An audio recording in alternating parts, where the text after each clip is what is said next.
अवघ्या 32 वर्षाच्या या महिलेनं काय केलं हे ऐकून तुमचं डोकंच फिरल्याशिवाय राहणार नाही।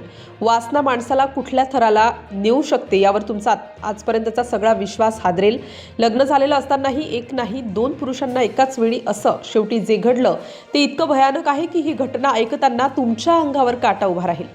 उत्तर प्रदेशातील मुझफ्फरनगर 1 फेब्रुवारीची पहाट। संपूर्ण परिसर झोपेत असताना एका निर्जन ठिकाणी पोलिसांना एक संशयास्पद फोन येतो। एका नाल्याजवळ काहीतरी विचित्र पडलं आहे, ब्लँकेटमध्ये गुंडाळलेलं। पोलीस तात्काळ घटनास्थळी पोहोचतात। नाल्याच्या कडेला पडलेलं ते ब्लँकेट उघडतात। सगळे काही क्षण स्तब्ध होतात। आत होता एका तरुणाचा मृतदेह। गळ्याभोवती खोल खुणा, हातपाय सैल आणि चेहऱ्यावर अशी भीती जणू मृत्यूपूर्वी त्याने कुणावर तरी विश्वास ठेवलेला असावा।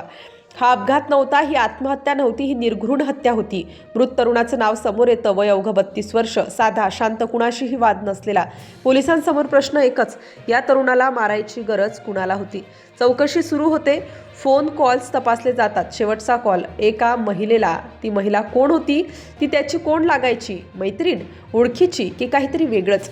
मृताच्या कुटुंबियांना विचारलं जातं। ते सांगतात तो काल घरातून निघाला होता, म्हणाला होता एका ओळखीच्या महिलेला भेटायला जातोय।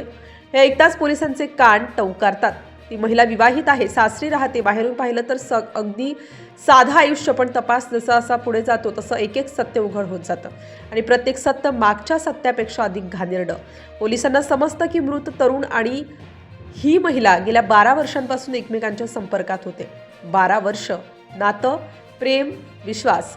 मात्र या 12 वर्षात त्या महिलेचं लग्न झालं, ती दुसऱ्याच्या घरची सून झाली, पण तरीही हे जुने संबंध संपले नाहीत। इथेच ही गोष्ट थांबली असती तरीही धक्का बसला असता, पण खरी घाण आता पुढे होती। त्या महिलांचे संबंध फक्त एका पुरुषापुरते मर्यादित नव्हते, तिच्या सासरच्या घराशेजारी राहणाऱ्या आणखी एका तरुणाशी तिचं वेगळंच नातं सुरू झालं होतं। एकीकडे जुना प्रियकर, दुसरीकडे नवा, आणि दोघांनाही अंधारात ठेवून सुरू असलेला हा खेळ। पण वासनेचा हा खेळ जास्त काळ लपून राहत नाही। एक दिवस दुसऱ्या पुरुषाला सत्य समजतं। त्याला कळतं ही महिला अजूनही त्या जुन्या प्रियकराच्या संपर्कात आहे। तेव्हाच राग, जडफळाट आणि असूया डोकं वर काढतात। त्यानंतर जे घडलं ते फक्त हत्या नव्हे तर विश्वासाचा, नात्यांचा आणि माणुसकीचा खून होता। त्या रात्री त्या महिलेनं पहिल्या प्रियकराला घरी बोलावलं। थोडं बोलायचं आहे, महत्त्वाचं आहे। तो विश्वास ठेवून आला, कारण त्याला वाटलं 12 वर्षांचं नातं आहे, ती कधीही धोका देणार नाही। पण घरात आधीच कुणीतरी लपून बसलेला होता। क्षण मिळताच दोघांनी मिळून त्याच्यावर हल्ला केला, गळा दाबला। तो झटपट सुटण्याचा प्रयत्न करत राहिला, पण 2 माणसांच्या पकडीतून सुटू शकला नाही। शेवटी तो निश्चित पडला। मृतदेह ब्लँकेटमध्ये गुंडाळण्यात आला आणि घराशेजारच्या नाल्यात फेकून दिला। पोलिसांनी जेव्हा त्या महिलेला ताब्यात घेतलं तेव्हा सुरुवातीला तिने काहीच माहिती दिली नाही, पण कसून चौकशी करताच ती कोसळली। तिने कबुली दिली।